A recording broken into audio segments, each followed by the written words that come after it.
Alright, today we're going to make some espresso, specifically a latte. And we're going to start off and show you that I have the Rancillio Silvia Espresso maker. And it is pretty nice. I use it usually twice a day. And I've started it off with flipping the kind of lightning bolt button up. The buttons are a little bit confusing on this. They seem to be reverse of what it should be, but the first one to warm up the machine to get it heated, the button goes up. Everything else is down. I want to make sure that you have enough water in here. There's some in here a little bit. I'm going to add some more, so I'm just going to dump it in. Okay. So we're going to let that warm up, and at the same time, we're going to come over here to the grinder. I have a Rancillio grinder, and it takes whole beans, roasted beans. And I'm going to use the Blue Bottle Coffee Aroma Espresso, which is awesome. And you can just see that the beans are in there. This just smells amazing. Try to dump those in there one-handed.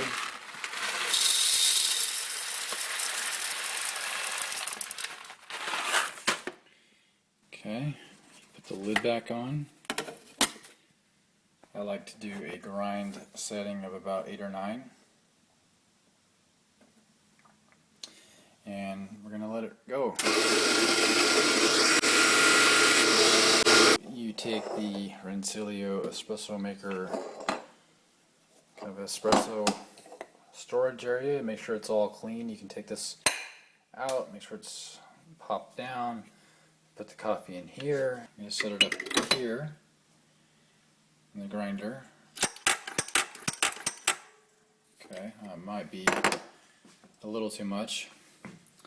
Now, the worst thing you can do is put too much on these things, especially when you're in a hurry, because when you press them down, it's real hard to get out, and the coffee can basically get stuck in the machine, and no water will come out of it at all, and then you got to start over, and you just waste coffee and time. The tip is, rather than taking your tapper thing and pressing down with your full body weight, I used to kind of press down and then lean over and put all my body weight in. That would make it too rough. All I'm doing is pressing down with a little bit of tricep muscle, not the body weight, and that generally seems to do okay. So now I'm going to take it, put it in here, and it should go on very smoothly, and press it all the way over to the right. And if you have any problems with it putting on here, it's probably too much coffee.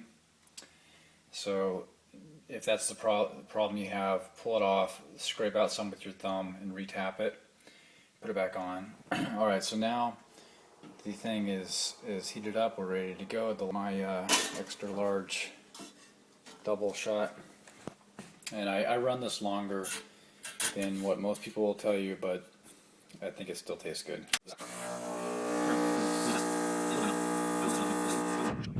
So now we're going to put this button up, so you can see the coffee looks pretty good to me, espresso. So I got a milk container off of Amazon. Basically, it's a larger one that it's important to have these somewhat tall if you have room, because these things tend to make a mess. But I'm using fat-free milk here, and I don't use too much of it because this thing will get ultra hot and steam up and bubble. And anyway, so that's plenty for this single serving. I'm going to go ahead and steam some milk here. You don't want to do this longer than 4 minutes. If you do, at your own risk of machine damage and a burned tongue. All right, so I just put it underneath the tube here and turn it to the left.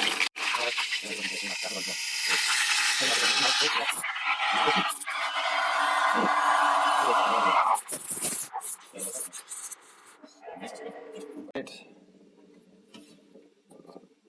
Pull it out. You can see it has bubbles.